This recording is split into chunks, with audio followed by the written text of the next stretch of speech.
wonder if the question we're really asking is, why is church the hardest thing about being a Christian?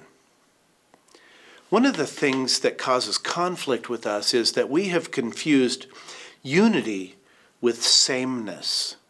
We're not called to be the same. We're called to be unified. The Apostle Paul describes the body of Christ not in a homogeneous way, but rather as being composed of old and young, rich and poor, varied giftedness, mixed in every way, race, gender, status.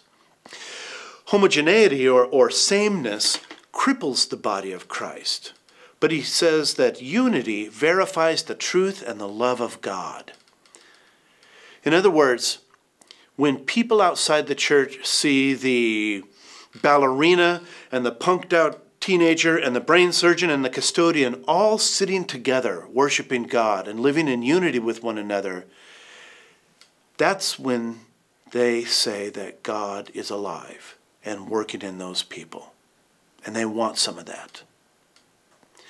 Another thing that causes conflict is sometimes we just disagree on the primary purpose of why we're getting together in the first place.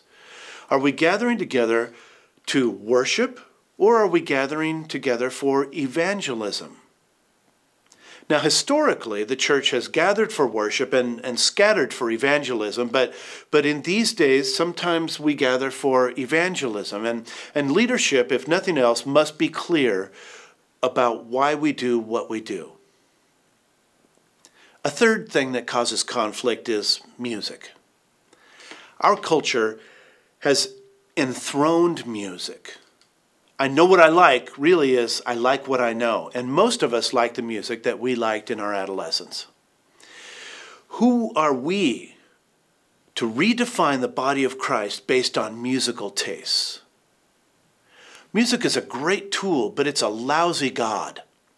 And we cannot let musical style and musical taste dictate what the body of Christ is to look like. We've got to find another way.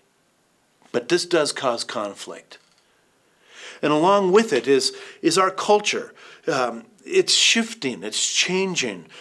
Perhaps you've heard the word postmodernism. We're coming from modernism into postmodernism.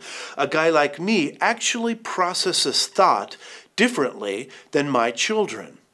And I've got to acknowledge the fact that the way I perceive things is not the same as the way the next generation perceives things. And I've got to grow up and get over it if I want to be a part of the body of Christ. Finally, the most obvious of all, we have conflict because we're human. I'm difficult. I'm offensive.